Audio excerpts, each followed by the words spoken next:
سر ایک مطلب حد بھی ہوتی ہے. اب جب سیکٹر یا یونٹ پہ آپ جائیں, ویپنز پڑے ہوئے ہیں, موبائل چوری کا ایک MQM سے رائٹلی یا رانگلی ایک ایسوسیشن تو بنی جاتی تھی. ایک لائٹ ہارٹیڈ وے میں ہم جب بچے تھے ہمیں کہا جاتا ہے اگر MQM جوائن کرنی ہے تو مرڈر کرنا پڑے گا. یہ سچ ہے؟ نہیں, ایسا نہیں ہے.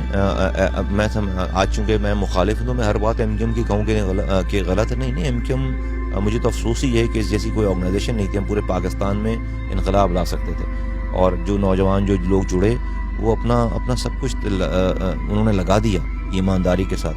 آپ تو MQM کے 0.2%, 0.5% رانگ ڈوئنگس کو ہم جانتے ہیں, جو کہ بہت بدنما بن کر وہ 95% دکھتی ہے. نہیں, اگر MQM صرف کرمنلوں کی جماعت ہوتی تو خود بخود جو ہے وہ بہت پہلے ختم ہو چکی ہوتی.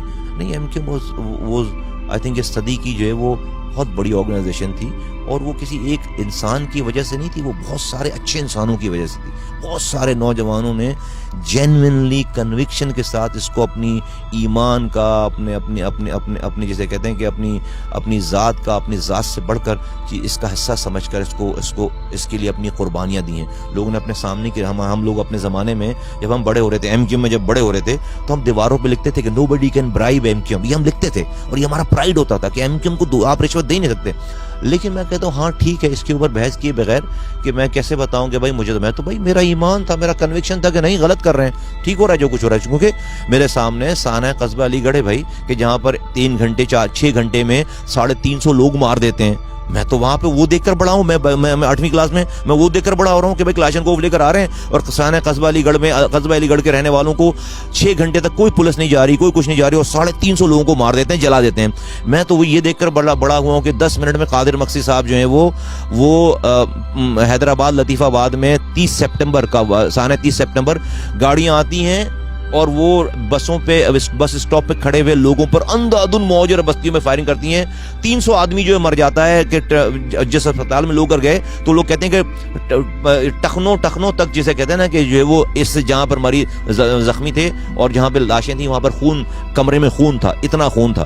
میں وہ دیکھ کر میں پکا قلعہ آپریشن کے 18 عورتیں جو ہے وہ ایک پولیس نے بے نظیر بھٹو کے دور میں سر پر قرآن رکھ کر وہ اپنے بچوں کو دودھ کے لیے نکلی ہیں کہ آپ نے 6 دنوں سے اس کی لائٹ کاٹ دی ہے, پانی کاٹ دیا, اس کا محاصرہ کر رکھا ہے پورے کا. وہ عورتیں اپنے بچوں کو گود میں لے کر سر پر قرآن رکھ کر یہ فریاد کرتے ہوئے نکلی ہیں کہ بھئی ہمیں کم سے کم پانی دودھ لینے دو. ان کو اسٹریٹ فائر مار کے آج بھی پکا قلعے کے گیٹ کے اوپر ان عورتوں اور بچوں کی قبریں ہیں.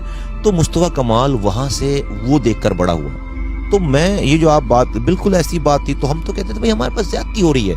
ہم تو یہ اس میں گروم ہوئے کہ ہم پر زیادتی ہو رہی ہے. ہم تو پڑھنے لکھنے والے لوگ تھے, آپ نے ہمیں اس در دھکیلا. تو ایک آگ تھی, ایک جذبہ تھا, ایک غصہ تھا. اور اس میں لگتا تھا کہ نہیں بھائی یہ جو ہے اگر اس کے بغیر چارہ ہی نہیں ہے. ہمارے پاس جب ہتھیار نہیں تھا تو آتے تھے مار کے چلے جاتے تھے. اس لیے جو ہتھیار جو ہے جس کے پاس نظر آتا تھا رکھنا ضروری سمجھا جاتا تھا بھائی, کہ اگر ہتھیار نہیں ہوگا تو علاقوں میں بستیوں میں حملے ہوں گے. آپ جب شاید پتہ نہیں آپ کی مجھے لگتا ہے کہ ایج یہ نہیں ہوگی کہ جب 1986 وغیرہ میں باقاعدہ آبادیوں پہ حملے ہوتے تھے. اجمیر نگری کا علاقہ باقاعدہ بستیوں پہ حملے ہوتے تھے. سرجانی ٹاؤن سے نارتھ کراچی, یہ تو ہم نے اپنی بچپن میں 8ویں 9ویں کلاس میں تھے, ہم نے دیکھا ہے باقاعدہ کہ بھائی پورا ایریا مائگریٹ کر رہا ہوتا تھا. یہ دور تھا اس زمانے میں. میں نے وہ دور دیکھا ہے, ہتھیار نہیں ہوتا تھا تو بڑے بڑے بانسوں میں وہ چھریاں, گھر کی چھری باندھ کر, بڑے بڑے لمبے بانسوں میں وہ چھری باندھ کر, اور اس سے جو ہے مقابلہ. یہ دور تھا. تو کہا لگا بھی آگے کلاشنکوف چل رہا ہے اور آپ جو بانس میں چھری باندھ کر کھڑے ہیں. تو پھر ایک دور آیا کراچی میں کہ نہیں بھائی کسی نے سمجھائی والی بات کہ نہیں بھائی ہتھیار رکھنا ضروری ہے ورنہ مارے جاؤ گے. وہ دور ہے, یہ it's not a normal situation. کیونکہ پاکستان کی میں سمجھتا ہوں کہ انتظامیہ نے, پولیس نے, رینجرز نے یا لا انفورسمنٹ ایجنسیز نے اپنا رول پلے نہیں کیا ہوگا. تو جو خالی جگہ تھی وہ پوری ہو گئی. آپ کسی کو بھی ہتھیار نہیں اٹھانے دیتے. پھر اگر MQM کے لوگ ہتھیار اٹھاتے تو آپ بالکل اس کو کانڈیم کر سکتے تھے. لیکن ہم نے تو اس دور سے میں بڑے ہوئے ہیں, تو مجھے تو کبھی برا نہیں لگا یہ دیکھ کر.